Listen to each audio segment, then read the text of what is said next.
Hi students, welcome to lesson 15, Socialist Feminist. Now let us start with the introduction.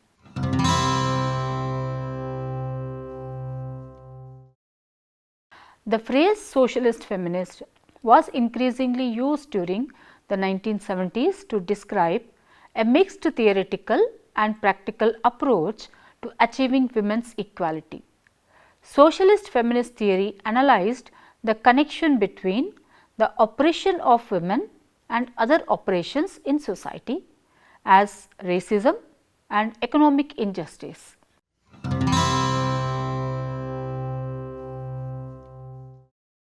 The lesson objectives are to learn the meaning and nature of socialist feminism, to learn the essence of socialist feminism.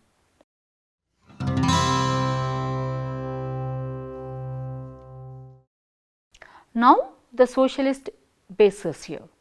Socialists had fought for decades to create a more equal society that did not exploit the poor and the powerless in the same ways that capitalism did. Like Marxism, socialist feminism recognized the oppressive structure of a capitalist society. Like radical feminism, socialist feminism recognized the fundamental oppression of women, particularly in a patriarchal society. However, socialist feminists did not recognize gender and only gender as the exclusive basis of all oppression. Rather, they held and continue to hold that class and gender are symbiotic, at least to some degree, and one cannot be addressed without taking the other into consideration. Socialist feminists wanted to integrate the recognition of sex discrimination within their work to achieve justice and equality for women, for working classes, for the poor and all humanity.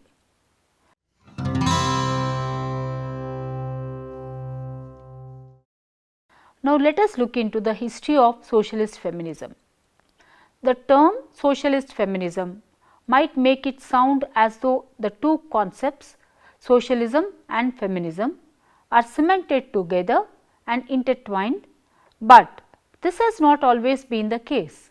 Socialist Party leader Eugene V. Debs and Susan B. Anthony were at odds in 1905, each of them supporting a different end of spectrum.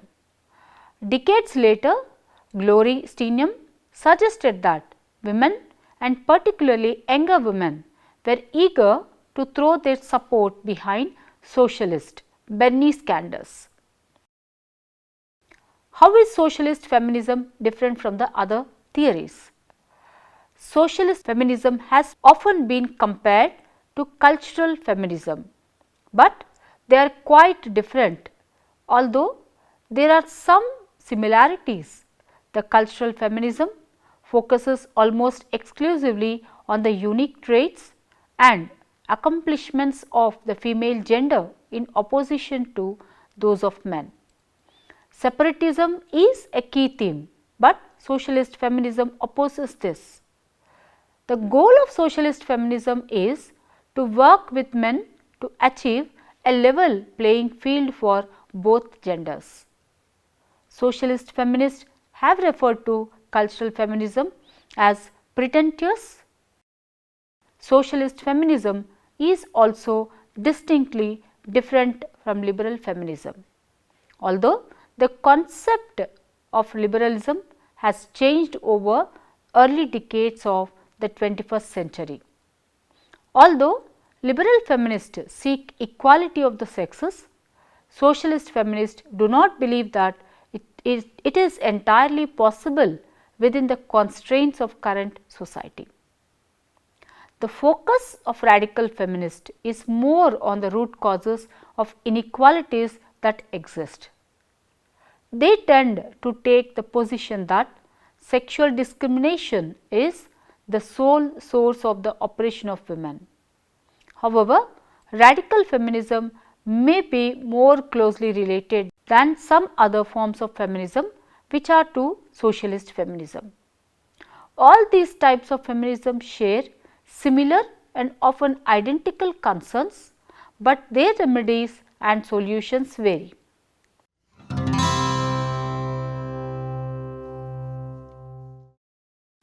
Now, let us try to understand the definition of socialist feminism.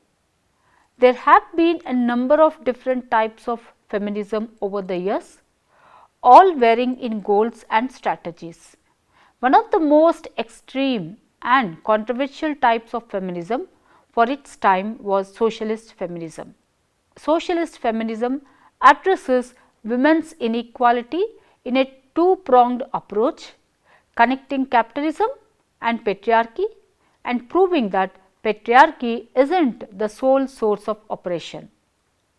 The first objective is often referring to women's limited roles in society, staying at home and raising a family as a major factor in their oppression.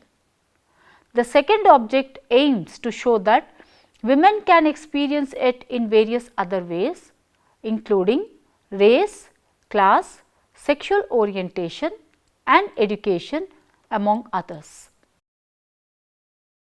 Now, what is socialist feminism?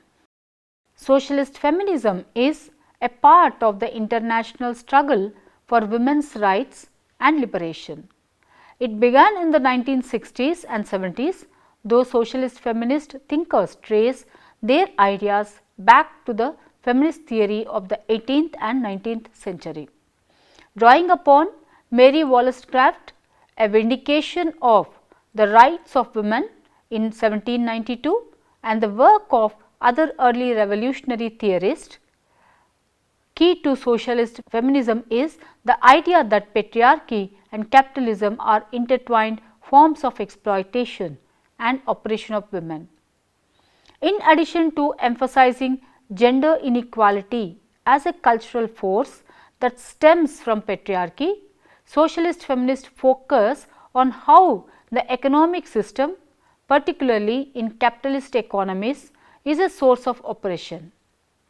Social feminists aim to dismantle these structures to achieve liberation. Now, let us have an understanding of origins of socialist feminism. Socialist feminism was a response to mainstream radical feminism, particularly the second wave of feminism, which focused on the economic injustice related to gender-based oppression. Second wave radical feminists sought civil rights for women both in private and in public through the passage of laws which often focused on equal pay and better opportunities in the workplace. Socialist feminists brought a materialist analysis of oppression to feminism, focusing not just on the cultural forces of patriarchy, but on how capitalist societies lead to the exploitation of women. Socialist feminists differ from liberal feminists by pointing out that individualistic success is insufficient to produce real social change. Now, let us have a look on a brief history of socialist feminism. The roots of socialist feminism are deep and diverse, stretching back to ideas from the 18th century, a formative text. Social feminists drew upon texts such as Mary Wollstonecraft 1792, A Vindications of the Rights of Women, and writings of utopian socialists in 1800s. They were also heavily influenced by the writings of Karl Marx, one of the critical thinkers of socialism, whose magnum opus, Das Kapital, was written in the mid-19th century. The personal is political. One of the critical concepts of socialist feminism is the idea taken from 1969 essay by Carol Hannes that the personal is the political. Socialist feminist organizations sought to show how seemingly apolitical arrangements such as the division of labor in the household had profound political ramifications, leading to sexism and unjust social policies. The New Left. There was a deep connection between socialist feminism and the New Left in the United States and West broadly. The New Left was a revitalized confluence of left-wing political activism, drawing much of its strength and prominence from the civil rights movement and drawing power from the struggles of the labor movement. There were several areas of mutual interest and overlap, such as embrace of Marxism, focus on the plight of working class and anti-capitalist politics. The socialist feminism. Socialist feminism, a strategy for the women's movement. A 1972 text by Hyde Park chapter of the Chicago Women's Liberation Union was the first published work to have used the term socialist feminism. Barbara Herenzig article What is Socialist Feminism, published in 1976, further elaborated the term and its ideas. Influence. As time went on, socialist feminism movement grew in diversity and international scope. It continued to interact with the dominant waves of feminism, such as the third and fourth waves. Four key ideas of socialist feminism are: the socialist feminism has multiple points of overlap with mainstream feminism. What makes it different, besides its anti-capitalism, often comes down to the emphasis it gives to these particular areas. One is the historical materialism. This concept, developed by Karl Marx and Friedrich Engels, asserts that historical change arises from differences in the material conditions of groups of people and focuses on the class struggle as the primary engine for social and political change.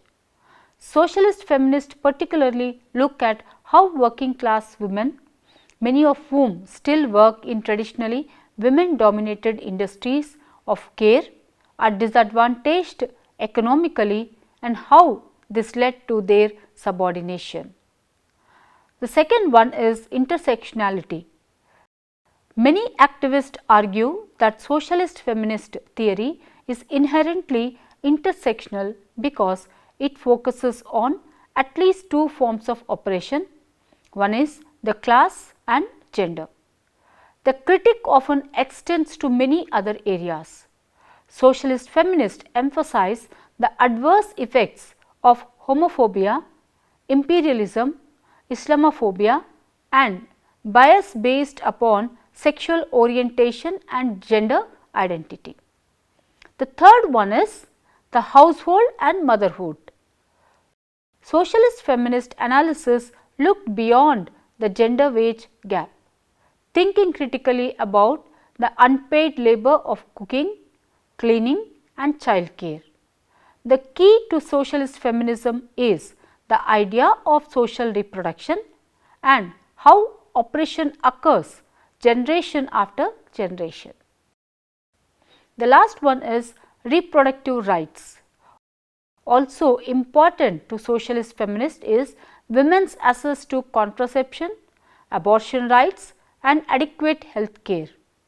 Agitating for an equitable society with vital social services is a critical component of feminist socialism.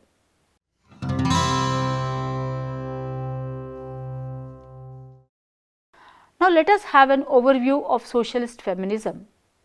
Socialist feminists gained momentum during 1960s to 70s, a time frame also known as the second wave of feminism.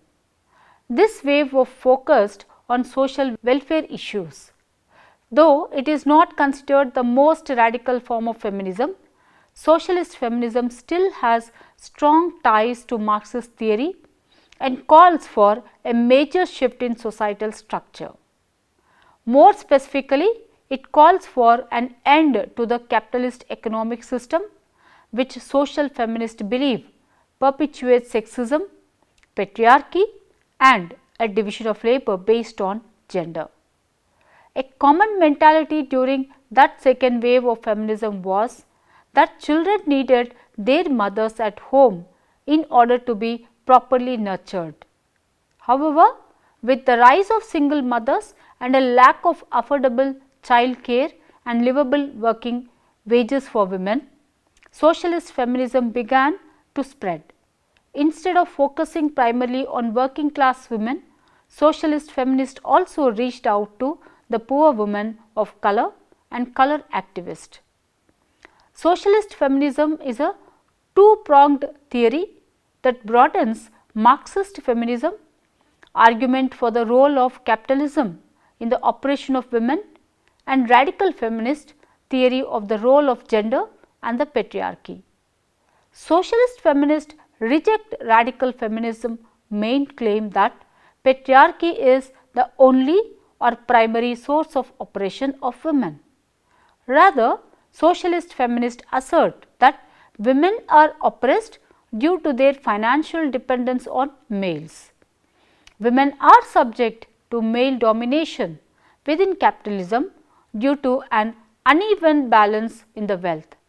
They see economic dependence as the driving force of women's subjugation to men. Further, socialist feminists see women's liberation as a necessary part of a larger quest for social, economic and political justice. Socialist feminists attempted to integrate the fight for women's liberation with the struggle against other oppressive systems based on race, class, sexual orientation or economic status. Socialist feminism draws upon many concepts found in Marxism, such as a historical materialist point of view, which means that they relate their ideas to the material and historical conditions of people's lives. Thus, socialist feminists consider how the sexism and gender division of labor of each historical era is determined by the economic system of the time. Those conditions are largely expressed through capitalist and patriarchal relations. Socialist feminists reject the orthodox Marxist notion that class and class struggle are the only defining aspects of history and economic development. Karl Marx asserted that when class oppression was overcome, gender oppression would vanish as well. According to socialist feminists, this view of gender oppression as a subclass of class oppression is naive, and much of the work of socialist feminists has gone towards specifying how gender and class work together to create distinct forms of oppression and privilege for women and men of each class. For example, they observe that women's class status is generally derivative of her husband's class or occupational status. And the other example is a secretary that marries her boss assumes his class status. And in 1972, socialist feminism, a strategy for the women's movement, which is believed to be the first publication to use the term socialist feminism, was published by Hyde Park and chapter of the Chicago Women's Liberation Union, Day Creamer, Susan Davis, Deb Dobbin, Robin Kaufman and Toby Klass. Other socialist feminists, notably two long-lived American organizations, the Radical Women and the Freedom Socialist Party, point to the classic Marxist writings of Friedrich Engels, The Origin of the Family, Private Property and the State, and August Bebel, Women and Socialism, as a powerful explanation of the link between gender oppression and class exploitation. In the decades following Cold War, feminist writer and scholar Sarah Evans says that the feminist movement has lost traction in the West due to a common narrative that associates socialism with totalitarianism and dogma. In post 1970, the socialist feminist movement continued to grow. In Socialist Women, European Socialist Feminism in 19th and early 20th centuries by Elizabeth Lapowski Kennedy, social feminism is defined as women who saw the root of sexual oppression in the existence of private property and who envisioned a radically transformed society in which man would exploit neither man nor women. The equality described has to do with a transformed society in which both sexes are equal and given the same opportunity despite any physiological differences. Going forward, it is described to need a total change in both the economic and social system to create the lasting improvement that the socialist feminism movement is looking for. Kristen Gotze argues in her book Why Women Have Better Sex Under Socialism that free markets discriminate against women as big bosses consider women to be less reliable, weaker and more emotional, which leads to gender pay gap as they need financial incentives to employ them. George Bernard Shaw quotes capitalism acts on women as a continual bribe to enter into sex relations for money. He also claims many women take part in work within the household, but this is invisible as far as the market is concerned. It is a derivation of feminism that mainly focuses upon certain spheres of life of a woman, the public and private. Socialist feminism also argues that liberation itself can be achieved only by working to end both the economic and cultural sources of women's oppression. It might be said that socialist feminism is a dualistic typification theory that extends Marxist feminism reasons for the role of capitalism in women's harassment and oppression and radical theory of feminism in the issues of gender and the patriarchy's role.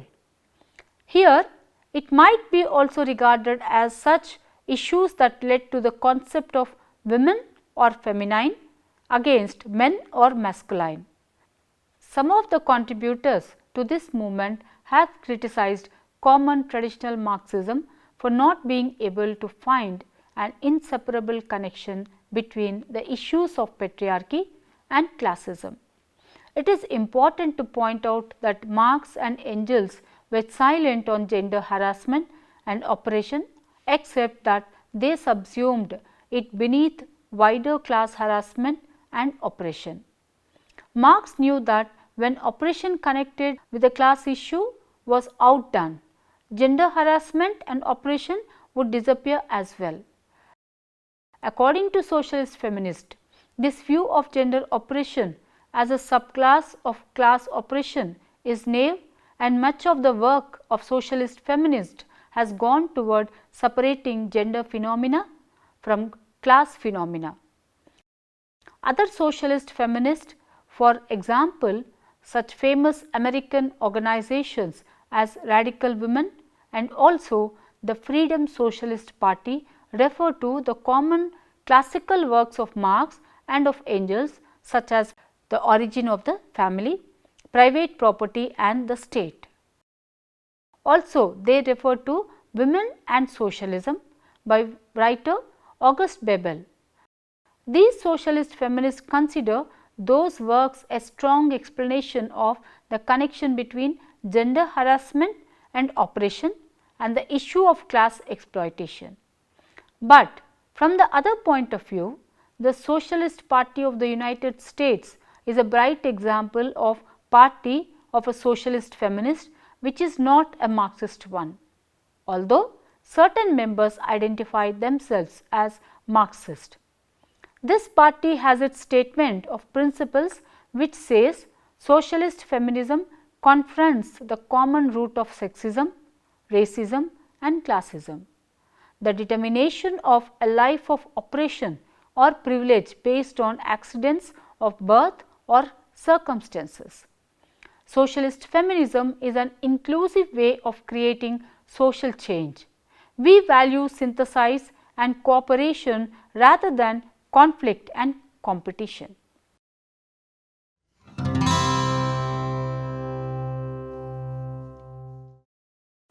To summarize the lesson, socialist feminist theory analyzed the connection between the oppression of women and other oppressions in society as racism and economic injustice.